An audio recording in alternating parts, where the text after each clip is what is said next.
We do this as a family literally for the world, because a lot of these seeds we'll take to our concerts and we'll give away. And people say, well, what about Monsanto and what about all this GMO stuff? So I tell them, I said, the way to stop all that is to do it, to get down on your knees and plant. You'll get musical inspiration, you'll get ideas and songs when you're out here.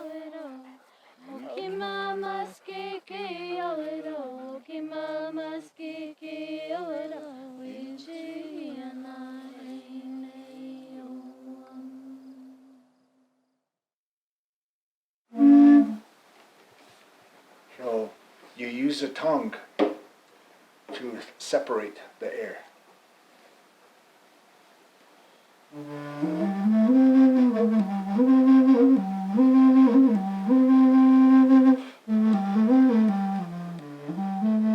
Growing up here on the Pueblo, there was a huge influence with culture and tradition.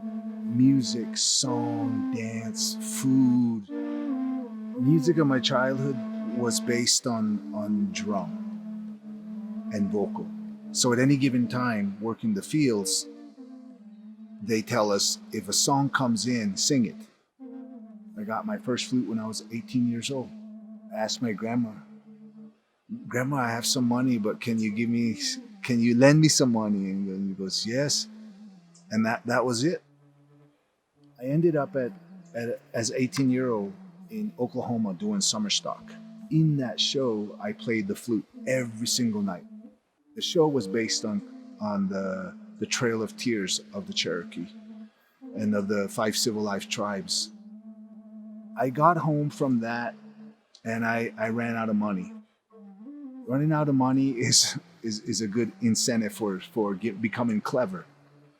So I got a knife and I split the flute in half, because the maker of the flute that I got passed away.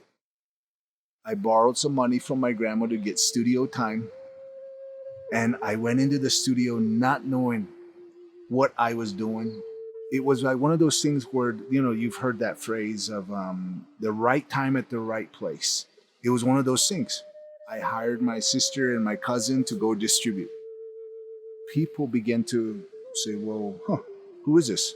People would come to the village and they would go to the governor's staff or go to the tourism office and say, we want to know who this guy is.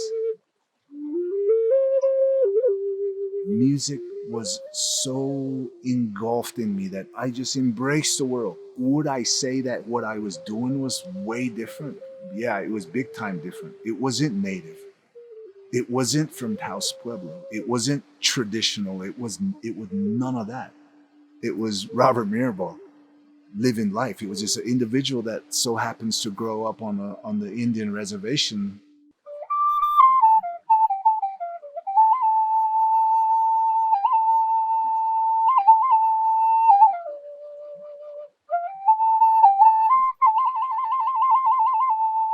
I was competing with the world music market, and my music shot up to like number 6 in the Billboard charts with an album that I did that was on PBS.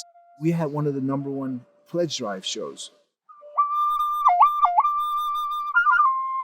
I'm a single father now, and I'm raising my girls. It seems that not a week goes by that I'm not referencing something to my grandma. So being raised by my grandparents was one thing, but being raised by a matriarch, that's another beast, man. When I saw them as a little kid, they lived a life that made you want to be old right away. I want to be old like them so that I can do things that they do. Whether I knew it or not, I learned how to be my own woman as well as how to be my own man. It's the strength of a woman that create the man, and then vice versa. The philosophy of my grandmas and those grandmas never ends. Learn to care for others the way that you want to care for to be cared for. It's just a simple philosophies.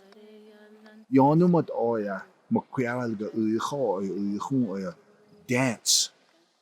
Now that you're strong in your limbs or in your legs,